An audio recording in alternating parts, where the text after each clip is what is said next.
Hello students. आप सभी लोग बढ़िया होंगे। आज हम अपनी सीरीज को आगे बढ़ाते हुए आज हम पार्ट 3 लेकर आए हैं सेकंड चैप्टर का, जिसका नाम है common goals of 5 year plans. आज हम 5 ईयर प्लान्स के कॉमन गोल्स को पढ़ेंगे। क्या क्या कॉमन गोल्स थे आपके 5 ईयर प्लान्स के, इंडिया ने 5 ईयर प्लान्स क्यों बनाए, किसकी हेल्प से बनाए और इनके क्या बेनिफिट्स हुए। आइए बिना देरी करते हुए हम चैप्टर में आगे बढ़ते हैं। तो पार्ट 3 का जो आपका टॉपिक है आज, तो पढ़ेंगे हम common goals of 5 year plans. लिखा है इसमें कि इंडिया ने जो मिक्स इकोनॉमी सिस्टम को अपनाया, लिखा mix economy system was integrated with economic planning, यानी कि मिक्स इकोनॉमी सिस्टम को जो इंटीग्रेटेड किया गया वो किसके साथ किया गया, इकोनॉमिक प्लानिंग के साथ किया गया। What is economic planning, economic planning क्या है? तो लिखा है economic planning means utilisation of country resources in different development activities in according with national priorities. Planning commission के द्वारा इकोनॉमिक प्लानिंग की डेफिनेशन दी गई कि इकोनॉमिक प्लानिंग का मतलब होता है कि कंट्री के जो रिसोर्सेज हैं उनका यूटिलाइजेशन करना, अलग अलग डिफरेंट डेवलपमेंट एक्टिविटीज में जो कि नेशनल प्रायोरिटीज के अकॉर्डेंस में होंगे। इंडिया ने एडॉप्ट किया model of 5 year plans as pioneered by the Soviet Union. जो 5 ईयर प्लान लिया गया वो सोवियत यूनियन से लिया गया, जिसको आज हम रसिया कहते, सोवियत यूनियन को। The first 5 year plans was introduce in 1951। India में फर्स्ट 5 ईयर प्लान इंट्रोड्यूस कराया गया 1951 में और लास्ट हुआ 2012 में। In between these years some annual plans were also introduce as these. और 5 ईयर प्लान्स जो बनाए गए इनके बीच में एक एक साल के एनुअली प्लान्स भी बनाए गए। जो 3 एनुअल प्लान्स थे वो थे आपके 1 अप्रैल 1966 से लेके मार्च 31 1969 के बीच में। 1 annual plan from April 1 1979 to March 31 1980। And third जो था, या कहें 2 एनुअल प्लान्स जो थे वो from April 1 to 1990 to March 31 1992। और इनको प्लान हॉलीडे भी कहा जाता है। 3 जो हैं वो प्लान हॉलीडे भी थे। डिफरेंट 5 ईयर प्लान्स है डिफरेंट गोल्स, अलग अलग 5 ईयर प्लान्स के अलग अलग गोल्स थे। It is important to note that the plan document not only specify the objectives to be achieved in the 5 year plans but also what is to be achieved in the long run। इसका बनाने का उद्देश्य सिर्फ यही नहीं था कि 5 साल में हमें कितना टारगेट है, ऑब्जेक्ट्स हैं, उन्हें पूरा करना है, बल्कि हमें लॉन्ग रन यानी लंबे समय तक किसी चीज को कैसे पाना है। Long term plan is called perspective plan. ये पूछ लिया जाता है कि लॉन्ग टर्म प्लान को क्या कहा जाता है, तो long term plan is called perspective plan. Planning की इंडिया में आवश्यकता क्यों पड़ी? देखा need for planning in India. लिखा India inherited from the British a backward and stagnant economy. क्योंकि इंडिया की जो इकोनॉमी थी ब्रिटिशर्स के द्वारा कैसी कर दी गई थी, बैकवर्ड और stagnant. It was backward as the level of output and productivity were low. क्योंकि जो लेवल ऑफ आउटपुट था और जो प्रोडक्टिविटी थी वो कैसी थी, बहुत ही कम थी। And it was stagnant as the GDP growth was dismal. Stagnant होने की वजह से जो जीडीपी ग्रोथ थी वो कैसी थी, बहुत कम थी। डिसमल मतलब extremely low. Such an economy could not be left to the market forces of supply and demand to trace its path of growth and development। जिस कारण से मार्केट फोर्सेस बस जो डिमांड और सप्लाई थी उनको पूरा नहीं कर पा रहे थे, इसलिए इंडिया की जो इकोनॉमी थी वो भी ग्रोथ और डेवलप्ड नहीं हो पा रही थी। It needed a big push of investment, India की इकोनॉमी को आवश्यकता थी एक बहुत ही ज़्यादा इन्वेस्टमेंट की, गवर्नमेंट के सपोर्ट की, hence the recourse to economic planning, जिससे कि इस वजह से ही इकोनॉमिक प्लानिंग को बनाया गया। गोल्स क्या थे इकोनॉमिक प्लानिंग के, तो लिखा है इसमें goals of planning are common to all the 5 year plans and are therefore generally studied as common goals of 5 year plans or objectives of planning। यानी गोल्स थे प्लानिंग के वो सभी 5 year plans के कॉमन थे, जिसको हम स्टडी करते हैं common goals of 5 year plans or objectives of planning। It may be noted that depending on ground realities, each plan is designed as a distinct plan with a distinct set of objectives। Ground reality को पे depend करके जो plan बनाए गए, तो जो प्रत्येक plan था, इस प्लान जो थे वो डिजाइन किया गया अलग अलग प्लान और अलग अलग उद्देश्यों को लेके। हाउएवर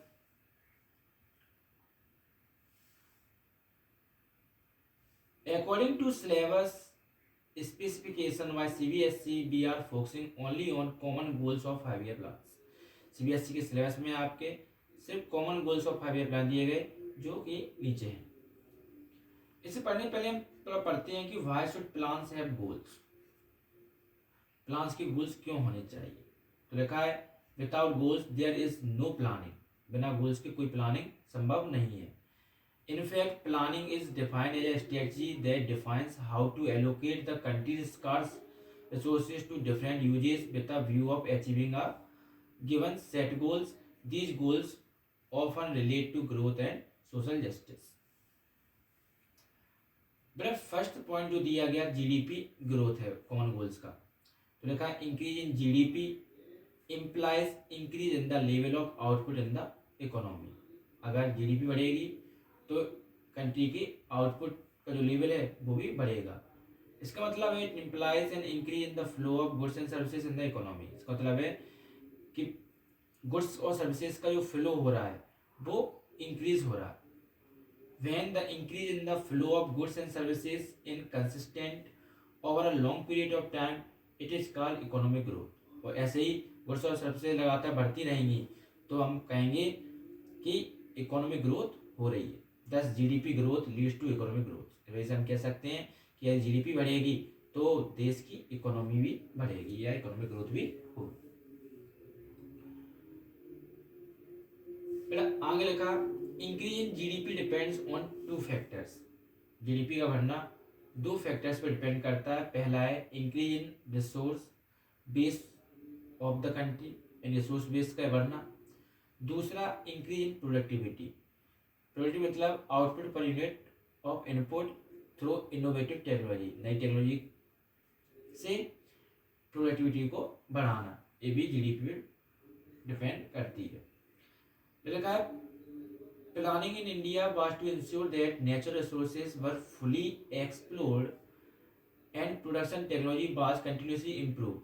यानी कि नेचुरल रिसोर्सेज तो खत्म होते जा रहे हैं लगातार इंडिया में, लेकिन जो प्रोडक्शन टेक्नोलॉजी है वो इम्प्रूव हो रही है। So that GDP growth achieved a momentum. इस वजह से जीडीपी क्या कर सकती है, अचीव कर सकती है अपना momentum. 2 ways of increase GDP are, पहला है discovery of more and more resources in the country to increase resource base of the country, वही दो। दूसरा innovative technology that enhance productivity और आउटपुट ऑफ इनपुट। यानी कि इनोवेटिव टेक्नोलॉजी का हम यूज करेंगे तो थोड़े में बहुत ज़्यादा हमें आउटपुट मिलेगा। नेक्स्ट देखते हैं सेकंड पॉइंट है बेटा मॉडर्नाइजेशन यानी आधुनिकरण। देखा it refers to updating and adoption of modern technology in the process of growth. As noted earlier, output can be increased either by increasing the pool of resources or by using innovative technology। यानी कि innovative technology का use करके हम अपने output को भी increase कर सकते हैं। Modern age is the age of science and innovation. आज का जो युग है वो साइंस का है और इनोवेशन का है। Science has offered us new ways of doing things. Science हमें ऑफर करता है नए नए तरीके को करने के लिए। Such that productivity in farms and factories has shown N exponential rise over time. जैसा कि आप देख सकते हो कि जो फार्म्स प्रोडक्टिविटी है, फैक्ट्रीज प्रोडक्टिविटी है, वो दिन प्रतिदिन बढ़ती चली जा रही है। फिर लिखा है इसमें green revolution in Indian agriculture is a well known example of how technology can bring about revolutionary change in output. Green revolution के बारे में आप लोगों ने सुन रखा होगा कि इंडियन एग्रीकल्चर में काफ़ी ज़्यादा योगदान दिया था। नई टेक्नोलॉजी का यूज करके काफ़ी ज़्यादा प्रोडक्शन बढ़ाया गया था। Recently IT revolution has redefined the concept of domestic production through BPO, business process outsourcing। यानी आज IT रिवॉल्यूशन देखने को मिलता है हमें कि डोमेस्टिक प्रोडक्शन को बढ़ाने के लिए BPO की सहायता से हम IT सेक्टर में बहुत आगे बढ़ते चले जा रहे हैं। आगे दिया बेटा इसमें however modernisation in the context of goals of planning India was assigned a social angle as well. Modernisation के साथ में हमें सोशल एंगल भी इस प्लान गोल्स में देखा जाता है। Here it refers to modernisation of social outlook. The planners were of the strong opinion that conventional wisdom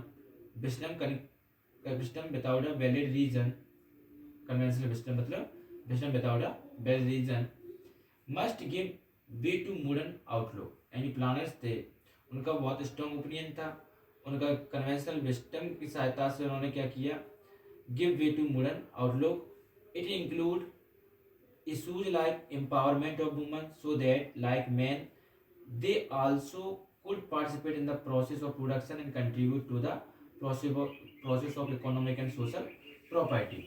यानी आदमी तरह औरतें भी प्रोडक्शन यूनिट में कंट्रीब्यूट करें जिससे कि इकोनॉमिक और सोशल प्रॉपर्टी बढ़ाई जा सके। The third point is self reliance and self sufficiency. आत्मनिर्भर के लिए यूज हुआ है सेल्फ रिलायंस और self sufficiency. Self reliance means the state of non dependence on rest of the world for the financial resources. यानी किसी दूसरी country पे हमें फाइनेंशियल रिसोर्सेज के लिए डिपेंड नहीं होना।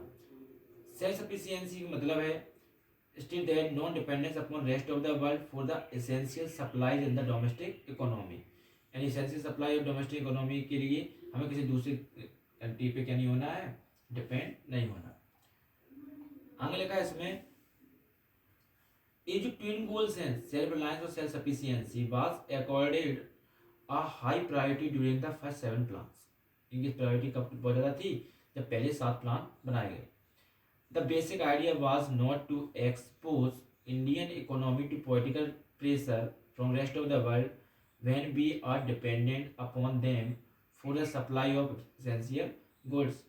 Indeed, it happens in 1965 when USA threatened to stop export of food grains to India if it did not stop the then war with Pakistan। यानी कि 1965 में एक घटना घटी कि यूएसए ने अपना जो फूड ग्रेन था उसका एक्सपोर्ट रोक दिया था और उसी टाइम पे जो पाकिस्तान के साथ वॉर थी वो चल रही थी। इस वजह से हम बहुत ज़्यादा बैकवर्ड जा सकते थे। लिखा India wanted to be self sufficient in food grain production to avoid the uncertainty of supply from rest of the world. इस वजह से इंडिया ने ये चाहता था कि हम क्या करें, सेल्फ सफिशिएंट करें, फूड ग्रेन प्रोडक्शन इतना ज़्यादा करें कि आने वाली भविष्य में अनिश्चितताओं, जो सप्लाई की अनिश्चितताएँ हैं रेस्ट ऑफ द वर्ल्ड से, उनसे बचा जा सके।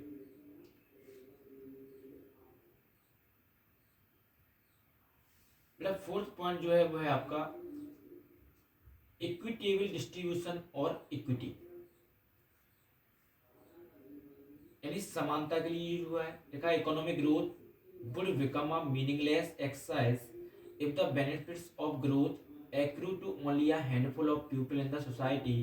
Note the following observation carefully। First point ये बेटा, growth serves virtually no purpose in a society where rich tend to become richer and the poor continue to struggle even for the essential of life। Growth का मतलब बेटा ये नहीं है, growth का purpose ये है कि जो सोसाइटी में लोग अमीर हैं वो और अमीर हो जाए गरीब और गरीब हो जाए। दूसरा, benefits of growth must spread across all section of the society, यानी जो बेनिफिट्स हैं ग्रोथ के वो फैलना चाहिए सारे सेक्शन में जो सोसाइटी के हैं उनमें। So that the distribution of income becomes equitable, इस वजह से जो डिस्ट्रीब्यूशन ऑफ इनकम है वो कैसे होनी चाहिए, इक्विटेबल। बेटा अमेरिका जैसी कंट्री में जो इनकम है वो इक्विटेबल है, इस वजह से वहाँ पे जीडीपी अच्छी खासी है। Equitable distribution of income implies social equality and this was one of the principal objective on goals of planning in India. ये भी एक गोल था प्लानिंग इन इंडिया का। The planners in India stress the point that every citizen of the country must be able to fulfill his basic needs। यानी कि planners जो थे बहुत ज़्यादा स्ट्रेस थे क्या पॉइंट को लेके सिटीजन के कि इंडिया के हर व्यक्ति की जो बेसिक नीड्स हैं वो पूरी हो सकें, जैसे कि फूड, क्लॉथिंग और शेल्टर, रोटी कपड़ा और मकान, beside education and health care, इसके अलावा एजुकेशन भी मिली उन्हें और हेल्थ केयर।